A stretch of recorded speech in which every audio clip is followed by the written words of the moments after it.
Good morning વિદ્યાર્થી મિત્રો, તમારું હાર્દિક સ્વાગત છે આપણી ચેનલ એમડી એકેડમીમાં। તો આજે આપણે વાત કરવાની છે આજના મહત્ત્વપૂર્ણ કરંટ અફેરની। આ કરંટ અફેર ગુજરાતની બધી જ એક્ઝામ માટે મોસ્ટ ઇમ્પોર્ટન્ટ છે। તો શરૂઆત કરીશું કે આંતરરાષ્ટ્રીય એસ્ટેરોઇડ દિવસ દર વર્ષે કઈ તારીખે ઉજવવામાં આવે છે? તો 30 જૂનના દિવસે આંતરરાષ્ટ્રીય એસ્ટેરોઇડ દિવસ છે અને તેની ઉજવણી કરવામાં આવે છે। તો 30 જૂન 1908ના રોજ રશિયન ફેડરેશનના જે સાઇબેરિયા પર થયેલા ટુંગુસ્કા અસરની વર્ષગાંઠની યાદ રૂપમાં 30 જૂનને મિત્રો આંતરરાષ્ટ્રીય એસ્ટેરોઇડ દિવસ તરીકે ઉજવવામાં આવે છે। આ દિવસ વૈશ્વિક ઉજવણી ડિસેમ્બર 2016માં જે સંયુક્ત રાષ્ટ્ર મહાસભાના ઠરાવ દ્વારા મિત્રો સત્તાવાર રીતે જાહેરાત કરવામાં આવી હતી કે 30 જૂનને આંતરરાષ્ટ્રીય એસ્ટેરોઇડ દિવસ તરીકે ઉજવવામાં આવશે। જેટલા પણ વિદ્યાર્થી મિત્રો આપણી યુટ્યુબ ચેનલમાં નવા છે તો આપણી ચેનલને સબસ્ક્રાઈબ કરી લેજો, જેથી કરીને કરંટ અફેરના બધા જ વિડીયોની નોટિફિકેશન તમને મળી રહે। હાલમાં મિત્રો ઇન્ટેક્લેટ ડિઝાઇનને ગુજરાતમાં ક્યાં પર્પલ ફેબ્રિક ક્લાઉડ લોન્ચ કરવામાં આવેલો, એટલે કે ગુજરાતમાં કઈ જગ્યા ઉપર જે પર્પલ ક્લાઉડ લોન્ચ કરવામાં આવેલું છે? તો ગુજરાતમાં ગાંધીનગરમાં ગિફ્ટ સિટીમાં। જોઈશું એની ડિટેલ થોડી મિત્રો। તો ફર્સ્ટ પ્રિન્સિપલ આધારિત એન્ટરપ્રાઇઝ ગ્રેડ ફાઇનાન્સ ટેકનોલોજીમાં વૈશ્વિક એક જે અગ્રણીય ઇન્ટેલેક્ટ ડિઝાઇન એરેના લિમિટેડ જે ભારતના મુખ્ય ઇન્ટરનેશનલ જે financial service centre gift city ખાતે મિત્રો જે પીએફ ક્લાઉડ ઉપર વિશ્વનું પ્રથમ open business impact AI platform જેને purple fabric PF cloud launch કરવાની જાહેરાત કરવામાં આવેલી છે। તો યાદ રાખજો, ગાંધીનગર ખાતે। માર્ચ 2025 સુધીમાં ભારતનું બાહ્ય દેવું કેટલા ટકાનો વધારો થયો છે મિત્રો? તો 10% વધારો થયો હોય। કેટલું થઈ ગયું છે? તો 736.3 જે બિલિયન ડોલર છે ને એટલો વધારો થયો છે। એટલે મિત્રો આપણું ભારતનું જે દેવું છે ને એ આટલું પહોંચી ગયું છે અને 2024 કરતાં 2025માં ટોટલ 10% વધારો થયો છે મિત્રો। તો જોઈશું તો રિઝર્વ બેંક ઓફ ઇન્ડિયા છે મિત્રો આરબીઆઈ એના જણાવ્યા અનુસાર કે માર્ચ 2025 સુધીમાં જે બાહ્ય દેવું છે ને મિત્રો તો એ 10% વધારો થયો છે, એટલે કે 736.3 બિલિયન ડોલર થઈ ગયું છે। અને 2024માં કેટલું હતું? તો 2024માં હતું 668.8 બિલિયન ડોલર અને એ આંકડો છે ને મિત્રો એ 67.5 બિલિયન ડોલર જેટલો વધારો થયો છે। એટલે આટલો વધારો જોવા મળ્યો છે મિત્રો। મોસ્ટ ઇમ્પોર્ટન્ટ ક્વેશ્ચન છે મિત્રો આવનારી બધી જ એક્ઝામ માટે, સ્ટાર લગાવી દો આ ક્વેશ્ચનને। ભારતનો પ્રથમ સમર્પિત વન્યજીવન કોરિડોર કયા હાઈવે પર બનાવવામાં આવ્યો છે? તો યાદ રાખજો મિત્રો, દિલ્હી મુંબઈ હાઈવે પર બનાવવામાં આવેલો છે। સેન્ટ્રલ બોર્ડ ઓફ ડાયરેક્ટ ટેક્સીસના અધ્યક્ષ તરીકે કોને જૂન 2026 સુધી કાર્યકાળ વધારવામાં આવ્યો છે? તો મિત્રો રવિ અગ્રવાલ છે એનો કાર્યકાળ વધારવામાં આવેલો છે। ક્યાં સુધી? જૂન 2026 સુધી। અને જે આ રવિ અગ્રવાલ છે મિત્રો એની નિમણૂક રહીને એ 2024માં કરવામાં આવેલી હતી મિત્રો। તો ભારતીય મહેસૂલ સેવાના 1988 બેન્ચના વરિષ્ઠ અધિકારી રવિ અગ્રવાલ જૂન 2026 સુધી સેન્ટ્રલ બોર્ડ ઓફ ડાયરેક્ટ ટેક્સીસના અધ્યક્ષ તરીકે તેમને નિયુક્ત કરવામાં આવ્યા છે।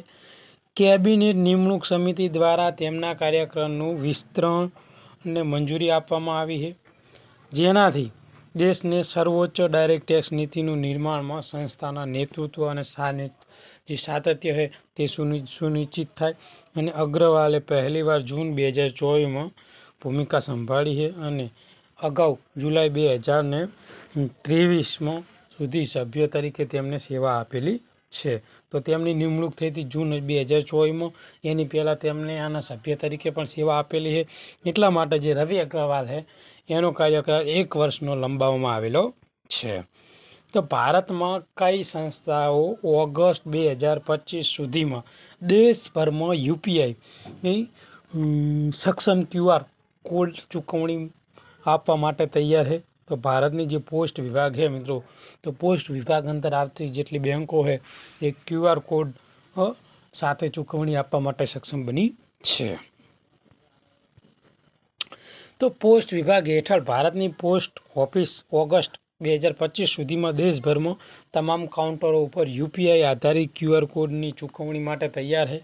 આ ડિજિટલ પરિવર્તન જે IT 2.0 ઇન્ફ્રાસ્ટ્રક્ચરને અપગ્રેડ કરવાનો એક ભાગ છે અને તેનો ઉદ્દેશ એવો હોય કે 1.5 લાખથી વધુ જે પોસ્ટ ઓફિસોમાં સુરક્ષિત રિયલ ટાઈમ ચૂકવણીના વિકલ્પો આપવા માટેનો છે અને જેમાં ગ્રામીણ અને અર્ધ વિસ્તારોને પણ આવરી લેવામાં આવવાના છે મિત્રો. તો આગળનો ક્વેશ્ચન છે, ભારતની કઈ કંપની છે જેને 15 ગીગાવોટ કેટલા 15 ગીગાવોટ સ્થાપિત નવીનીકરણ ઉર્જા ક્ષમતાને વટાવીને જનારી પ્રથમ કંપની બની છે? તો ગ્રીન અદાણી, જે અદાણી મિત્રો અદાણી ગ્રીન કરીને કંપની છે એ 15 ગીગાવોટ જે નવીનીકરણ ઉર્જા ક્ષમતા છે ને એ વટાવી જનારી ભારતીય પ્રથમ કંપની બની છે. તો મોસ્ટ ઇમ્પોર્ટન્ટ ક્વેશ્ચન છે, જોઈશું તેની ડિટેલ. તો અદાણી ગ્રુપની પેટા company Adani green energy limited, કઈ Adani green energy limited 15 gigawatt સ્થાપિત નવીનીકરણ ઉર્જા ક્ષમતા વટાવનારી જૂન 2025 સુધીમાં જેને મિત્રો 15,539.9 મેગાવોટ સુધી પહોંચનારી પ્રથમ ભારતીય કંપની બની છે. ટૂંકમાં કે 15 ગીગાવોટ. ઓકે, અને આ જે સીમારૂપ ચિહ્ન હોય તે ભારતીય સ્વસ્થ ઉર્જા સંકરણમાં જે અદાણી ગ્રીન એનર્જી લિમિટેડના નેતૃત્વને મજબૂત બનાવે છે અને તેને વૈશ્વિક સ્તરે ટોચના 10 સ્વતંત્ર વીજ ઉત્પાદકોમાં સ્થાન આપવામાં આવે છે અને કંપનીની ક્ષમતામાં જે સૌર, પવન અને હાઇબ્રિડ સ્થાપનનો સમાવેશ થાય છે.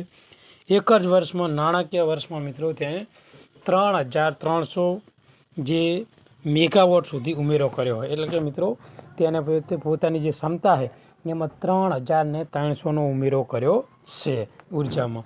તો જે અદાણી ગ્રીન એનર્જી લિમિટેડની સિદ્ધિ પર્યાવરણ રીતે પણ મહત્વપૂર્ણ છે, જે વાર્ષિક 28.6 મિલિયન ટન કાર્બન ઉત્સર્જન કરે છે અને જે લગભગ 8 મિલિયન ઘરોને મિત્રો તેઓ વીજળી આપે છે મિત્રો. તો મોસ્ટ ઇમ્પોર્ટન્ટ માહિતી છે મિત્રો, આવનારી એક્ઝામમાં આ ક્વેશ્ચન પૂછાઈ શકે છે. ઓકે, તાજેતરમાં કઈ બેંકના MD અને CEO અને એક્ઝિક્યુટિવ ડાયરેક્ટર બંને રાજીનામું આપ્યું છે? તો કર્ણાટક બેંકના. જૂન 2025માં નવા સ્થાપિત હળદર બોર્ડના મુખ્ય મથકનું ઉદ્ઘાટન ક્યાં થયું છે? તો નિઝામાબાદમાં. મિત્રો આ ક્વેશ્ચન મોસ્ટ ઇમ્પોર્ટન્ટ છે અને આ ક્વેશ્ચન હવે રહ્યો ને હવે માટે જીકેનો બની જાય, એટલે એવું નહીં કે કરંટ અફેર રિલેટેડ. આવનારી કોઈ બી એક્ઝામમાં ક્વેશ્ચન રહ્યો ને અત્યારે તો મિત્રો જીકેના બેઝ જ અત્યારે તો મિત્રો તો કરંટ અફેરના બેઝ જ પૂછાય કરંટ રિલેટેડ, પણ ભવિષ્યમાં આ ક્વેશ્ચન રહ્યો ને જીકેને બની ગયો. શા માટે? કારણ કે જે હળદર બોર્ડ છે ને એનું મુખ્ય મથકનું ઉદ્ઘાટન કર્યું છે, તો ક્યાં કરવામાં આવ્યું છે? તો નિઝામાબાદમાં. તો યાદ રાખજો, મોસ્ટ ઇમ્પોર્ટન્ટ છે મિત્રો, આવનારા દિવસોમાં આ ક્વેશ્ચન પૂછાય.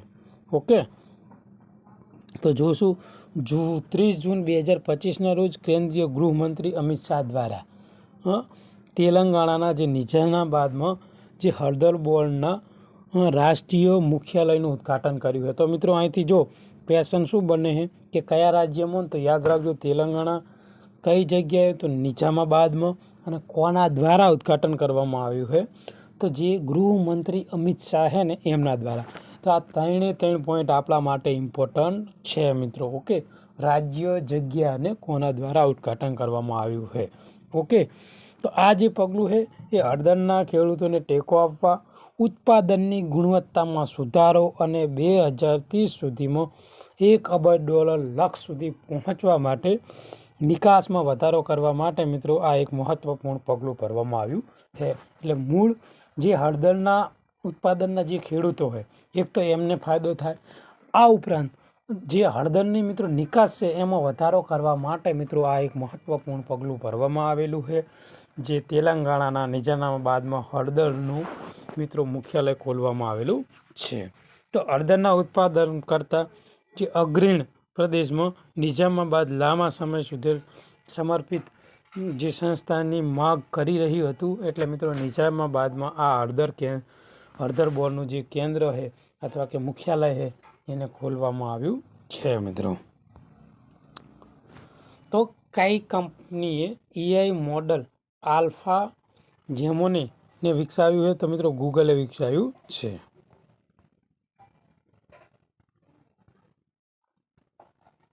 તો આજના કરંટ અફેરનો મિત્રો લાસ્ટ ક્વેશ્ચન, તાજેતરમાં કયા દેશમાંથી મોટા ભાગના બંદરો દ્વારા શણની આયાત પર પ્રતિબંધ મૂક્યો છે? તો મિત્રો બાંગ્લાદેશ. તો મિત્રો ભારતે હાલમાં કહેવાય ને મોટા ભાગના બંદરો અને ત્યાંથી જે શણની આયાત છે એની પર પ્રતિબંધ મૂકેલો છે મિત્રો. તો આજનું જે આ મહત્ત્વપૂર્ણ કરંટ અફેર છે એ આપણે અહીંયા પૂરું કરીશું. તમને આ વિડીયો ગમ્યો હોય તો આપણી ચેનલને પહેલાં તો સબસ્ક્રાઈબ કરી લેજો, વિડીયોને લાઈક કરી લેજો અને તમારા બીજા મિત્રો જે પણ તૈયારી કરતા હોય એને આ વિડીયો શેર કરી દેજો. થેન્ક યુ, ધન્યવાદ.